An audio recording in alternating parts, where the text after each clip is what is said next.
अच्छा, अब कोई ये तो नहीं कह सकता क्या पता हम कभी मरेंगे, क्या पता, ऐसा है या 100% श्योर है मरेंगे?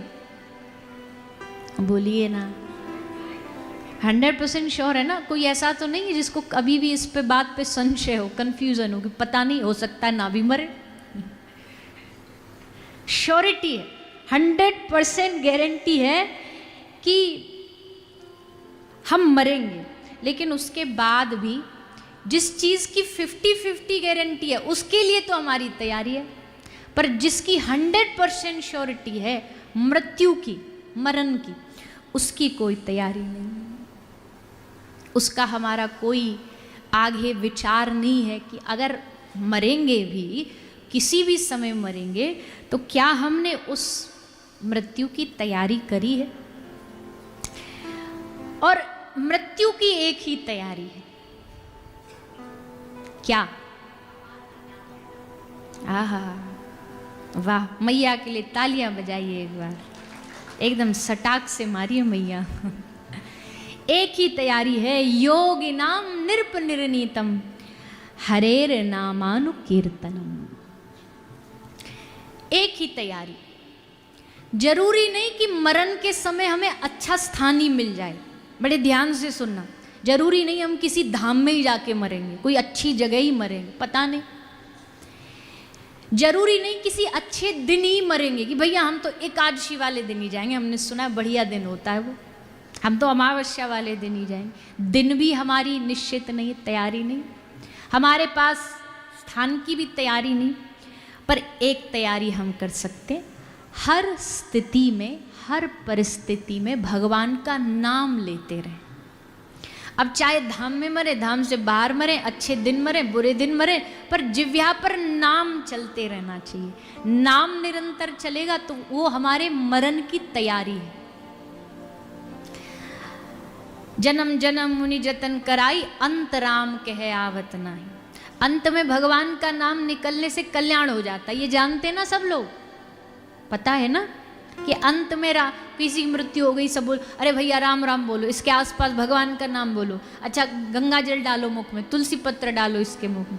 तो अंत समय में भगवान का नाम अगर कोई ले ले तो कल्याण हो जाता है, ऐसा शास्त्रों ने कहा। एक समझदार आदमी बोला, समझदार नहीं चतुर आदमी बोला, तो भैया जीवन भर क्या करें भजन करके, इतना लंबा चौड़ा भजन करो, ये करो वो करो, इससे बढ़िया जब हमारा मृत्यु आएगी तो एक बार बोल देंगे हरे कृष्ण राम सीताराम राधे श्याम, और बस हो गई मुक्ति, हो गया कल्याण।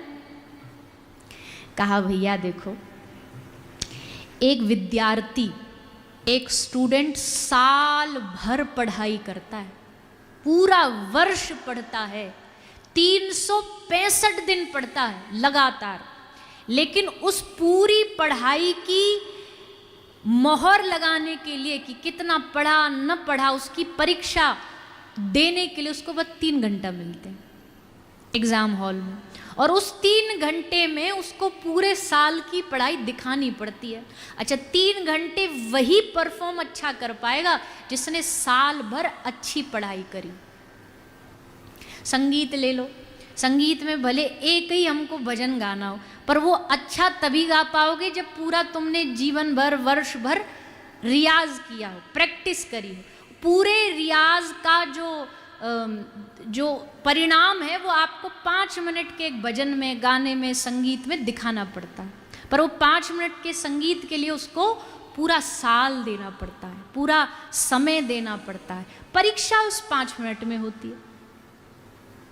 वैसे ही हमारे जीवन की अंतिम परीक्षा मृत्यु के समय होगी, पर उसकी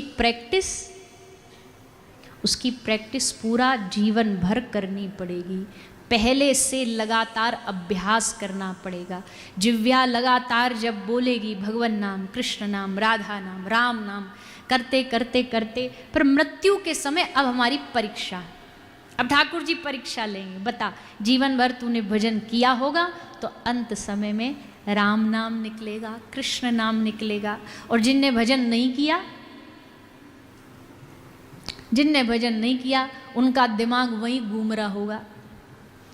बछड़ा झाड़ू तो नहीं खा रहा, दुकान पे ताला तो नहीं लग रहा, बच्चे जगे कि नहीं जगे, बस इसी काम में दिमाग लग रहा होगा और अंतिम समय में भी मन ध्यान संसार से ही जुड़ा रहेगा।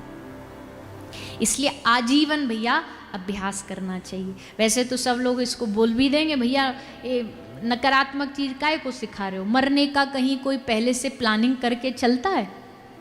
करके चलना चाहिए, भागवत ये कहती है।